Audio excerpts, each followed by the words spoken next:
Tony Dungy made his mark on the NFL over the course of 3 decades, and the Hall of Famer is part of the elite group of greats who've won a Super Bowl as both a player and a coach. Pretty incredible, but Coach Dungy's focus extends way beyond the field. He's an outspoken advocate for adoption and foster parenting, and he's the founder of a nonprofit organization dedicated to helping dads connect with their kids. We're going to talk with Tony Dungy, but first, let's take a look back at how his legendary career began. At just 23, Tony Dungy led the Pittsburgh Steelers in interceptions during their 1979 Super Bowl winning season. My second year, we won a Super Bowl. It was overwhelming. After 3 years, I was traded a couple of times. I was released, and basically my career was over at 25 years old. But he quickly found success on the sidelines, first as an assistant coach with the Steelers, and eventually becoming the first African-American head coach to win a Super Bowl with the Indianapolis Colts in 2007. It was a victory for Indianapolis, for the state of Indiana, for our team, and it was a milestone victory from a cultural standpoint. At just 53 years old, Coach Dungy retired from coaching and went on to become an NBC Sports analyst. Come in, make the tackle, the game's over. But despite the highs of his Hall of Fame career, he has experienced heartbreak. In 2005, his 18-year-old son, James, died by suicide. I think what that told me is you have to understand that tomorrow's not promised us. So we've got to take advantage of every moment we have with our kids. Today, Coach Dungy is focusing on making families, including his own, stronger. We actually have 11 children right now, many of them adopted. We have 3 older children and then 8 younger children. We have 2 foster kids who are living with us right now. So usually we have 14, 15 people in the house on most nights, and it's a lot of fun. We want to create a safe haven, an environment for kids to grow. That desire inspired him on a bigger mission, which led to the launch of the nonprofit organization, All Pro Dad. We help them, number one, realize the importance of their job as fathers, and then we try to equip them. We try to give them resources to do the job a little bit better. Tampa resident Jonathan Morgan has been attending All Pro Dad events with his daughter for 3 years. All Pro Dad has influenced me as a father in a really positive way. It has really given me some real-world tools that I am using on a daily basis with my daughter. Teacher and father of 2, David Reed, was so inspired by the All Pro Dad mission, he started a chapter at his North Carolina school.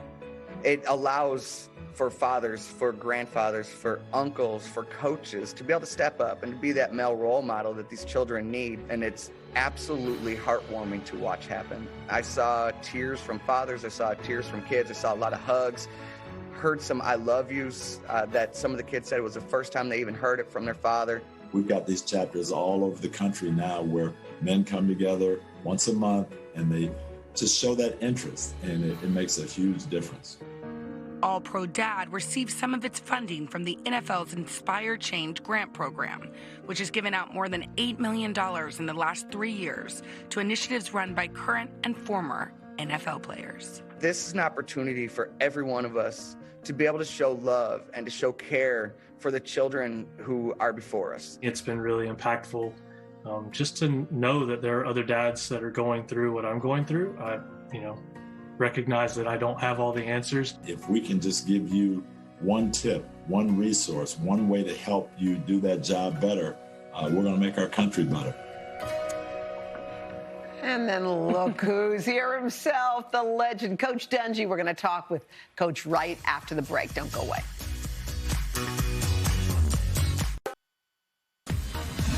We're back with Pro Football Hall of Famer and NBC Sports analyst Tony Dungy, who co-founded a very important program called All Pro Dad. Coach, we can't tell you how happy we are to have you. We are just in awe of you. But given today there was some news in the sports world, we just wanted to quickly get your take on it before we dive in. And that was Naomi Osaka. She pulled out of the French Open. She was talking about her depression, and she's gotten kind of pushback from different sides. You've been an athlete. You've been a coach. What do you make of her decision? Well, we cannot think that these athletes are machines. And yes, I know she wants to participate in the French Open, and that's huge to her. But her life and her well-being, that's got to take precedent. And I think we've got to understand that and give people space. And I've had players who have had to do the same thing. We've got to be sensitive to that. And I just wish her the best and just pray that she's going to be doing fine. I mean, that's such an important comment. So you grew up in Jackson, and you had parents that were educators. Yeah. Is it true that you started All Pro Dad because you were so inspired by your own and you were thinking, am I doing as good of a job as him?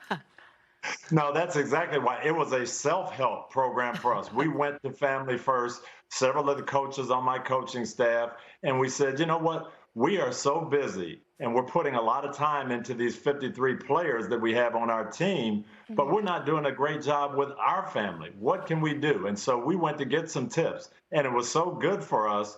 And the president, Mark Merrill, shared some ideas, but then he said, you know, you guys aren't alone. It's not just football coaches. There are a lot of men who are struggling with this. Maybe you could help us get the word out. So we kind of came up with a slogan, hey, it takes work to be an all-pro football player. It takes the same amount of work to be an all-pro dad, and that's where it started. Well, that's beautiful. I mean, you talked about the 53 players on your team. You actually have a big team in your own house, 11 kids there. That's a lot of kids. Just describe those decisions, because you've adopted quite a few children. Just the decision that you and your wife went through before going down that road. Well, my wife, Lauren, is a trooper, and she was a sixth grade teacher before we got married. And so she was always around kids, loved big families. And she said, hey, we've got a lot of resources. We've got a lot of space. We've got a lot of money. We've got a lot of love. And there are kids out there who need homes. So in 2000, we adopted a little boy. That's him with the beard now. He's 21 years old. But we adopted him. And it just led to us wanting to do that more and more and provide that safe space for young people. And it's been a blessing. It's kept us young. I mean, it's really amazing. Yeah. And Hoda and I were marveling when you said something in the tape piece that it's fun. There's a lot of kids. It's chaotic, but it's really fun. How do you parent all those how kids? do you make it fun? And is patience the key? And patience is the key, and you learn, and the Lord has to bless you. And I ask for patience every day, but it's a little bit tough at times. My wife, Lauren, she's visiting her mom today in Pittsburgh. So I've got all the kids. I've got about 4 different stops that I've got to make with 3 or 4 other boys. And you just hope you get everywhere at the same time, at the right time, and don't forget someone. But it's been fun. It really has been a blessing. Do you have a minivan or 2 of them? Yeah, seriously. A Sprinter van. Lauren bought a big 12-passenger van so we could get everybody in at one time. It looks like a big milk truck coming down the street, but everybody knows it's us when we get out. Okay, well, because you're a sports analyst, we just have to ask you, who's going to win the Super Bowl? Yeah. Who's going to win the Super Bowl in 2022? We know we're a far way away. Who do you got? It's very early. I live in Tampa. Everybody down here is talking about the Buccaneers repeating. I know how difficult that is, how hard it is to repeat. So I wouldn't bet on that, but if I had to pick someone right now, I'll pick my hometown Buccaneers. Ooh, go for it. All right, Okay. Coach Dungy, thank you so much. We really appreciate you. We loved learning your story. Yeah, thank your you. work is so thanks. awesome. Great to be with you, and appreciate you promoting All Pro Dad for us. All Pro Dad, All Pro Dads is so cool, and we'll be back right after this.